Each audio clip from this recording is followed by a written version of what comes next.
بسم اللہ الرحمن الرحیم۔ معزز سامعین، السلام علیکم۔ اطاعت الہی کا ثمرہ: کسی صابر و شاکر اور عیالدار شخص کی بیوی بڑی بد زبان اور ناشکری تھی، جس کی وجہ سے وہ صاحب ایمان سخت پریشان رہتا تھا۔ چنانچہ ایک مرتبہ جب تو 3 روز کچھ کھانے کو میسر نہ آیا تو اس عورت نے اپنے شوہر کو بہت کچھ سخت دست کہا کہ بال بچے بھوک سے مر جاتے ہیں اور تو نکٹو گھر میں بیٹھا ہے، کچھ تو شرم کر اور کما کر لا تاکہ بچوں کی مصیبت دور ہو۔ یہ سن کر شوہر کہنے لگا کہ خدا کی بندی، رات کے وقت شور غل نہ مچا، میں صبح کو کچھ مزدوری کر لاؤں گا اور جو کچھ اجرت ملے گا تیرے سامنے لا کر رکھ دوں گا۔ چنانچہ جب وہ اللہ کا بندہ صبح کو مزدوری کرنے گیا تو کسی نے اس کی بات نہ پوچھی، باقی سب مزدور اپنے اپنے کام پر لگ گئے۔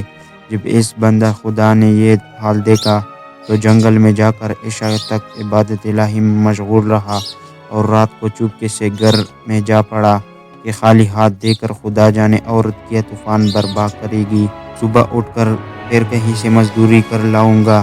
رات کو جب عورت کی آنکھ کھلی تو کہنے لگی، میاں آپ تک کہاں تھے اور کیا کما کر لائے؟ اس نے جواب دیا، میں نے جس کی مزدوری کی ہے وہ بڑا رحیم و کریم ہے، اس نے کل کو مزدوری دینے کا وعدہ کیا ہے۔ اس پر عورت نے جھلا کر کہا، ہمارے بال بچے تو بھوکے مر رہے ہیں اور آپ وعدے کرتے پھرتے ہیں۔ پھر صبح وہ شخص مزدوری کے لیے گیا، مگر خدا کی شان پھر بھی اس کو کسی نے نہ پوچھا اور وہ مجبور ہو کر اسی مقام پر جنگل میں عبادت الہی اور گریہ وزاری میں عشاء تک مصروف رہا۔ بڑی رات گئے۔ جب رات ڈرتے ڈرتے گھر میں گیا تو وہ عورت کہنے لگی، 2 دن کی مزدوری لائے ہو؟ اس بیچارے نے گھبرا کر کہا، خدا نے کل 3 دن کی مزدوری دینے کا وعدہ کیا ہے۔ یہ سن کر عورت آگ بگولا ہو کر کہنے لگی، اپنا بھلا چاہتے ہو تو صبح 3 دن کی مزدوری لے آؤ اور ورنہ منہ نہ دکھانا۔ صبح کو اس عورت نے ایک تیلی اس مرد کے حوالے کر کے کہا، 3 دن کی مزدوری اس میں لے آنا اور خبردار خالی ہاتھ گھر میں نہ آنا۔ یہ سن کر اس بندے خدا کی نظر عالم اسباب سے اٹھ کر مستبب حقیقی کی طرف جا پڑی اور وہ اسی وقت سیدھا جنگل میں جا کر عبادت الہی میں مشغول ہوا اور بہت رات گئی۔ عورت کے خوف سے اس تیلے میں ریت بھر لایا کہ رات اس ہیلا سے گزر جائے گی اور عورت کے ترانے کی آفت سے بچ جاؤں گا۔ مگر جس وقت گھر کے دروازے پر پہنچے تو عورت کا ڈر اس قدر غالب ہوا کہ خدا جانے آج کیا آفت برپا کرے گی، اس لیے اس نے تیلے ڈال کر واپس کا ارادہ کر لیا۔ مگر اچانک گھر میں ایسی خوشبو آئی جس نے دل و دماغ کو معطر کر دیا اور وہ عورت خوش ہوتی ہوئی گھر سے نکل آئے۔ اس خدا کے بندے نے اس سے دریافت کیا کہ یہ کیا معاملہ ہے۔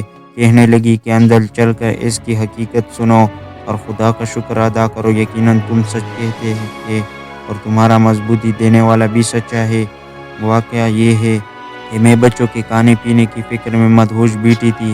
اچانک کسی نے دروازے پر دستک دی۔ میں نے جا کر دیکھا کہ ایک سبز پوش سوار دروازے پر کھڑا کہہ رہا ہے، لے اپنے شوہر کی 3 دن کی مزدوری لے لے اور آپ کو کچھ ایزا نہ دینا اور اس سے کہہ دینا کہ جس قدر تو نے مزدوری کی تھی اس قدر اجرت مل گئی، زیادہ کرتا تو اور زیادہ پاتا، آئندہ اس کا خیال رکھنا۔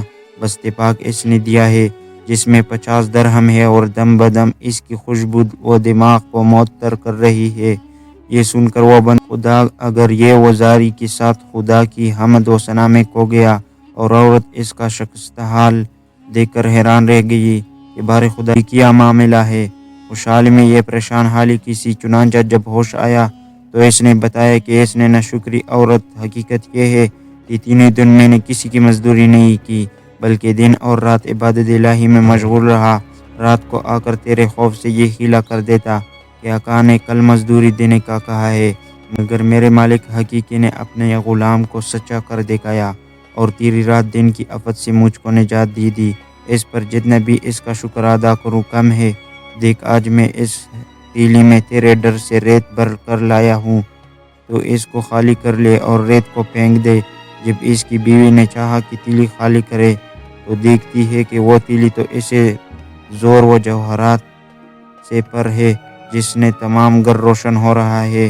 یہ حال دیکھ کر اس مرد صالح نے اپنی تمام عمر خدا کی شکر گزاری. سبحان اللہ، جو بندہ اپنے خدا پر بھروسہ کر کے اس کی اطاعت اور فرمان برداری میں مصروف رہتا ہے، اس طرح اللہ تعالیٰ غیب سے اس کی مدد کرتا ہے. اللہ تعالیٰ ہم سب کو بھی اس واقعے سبق حاصل کرنے کی توفیق عطا فرمائے. آمین یا رب.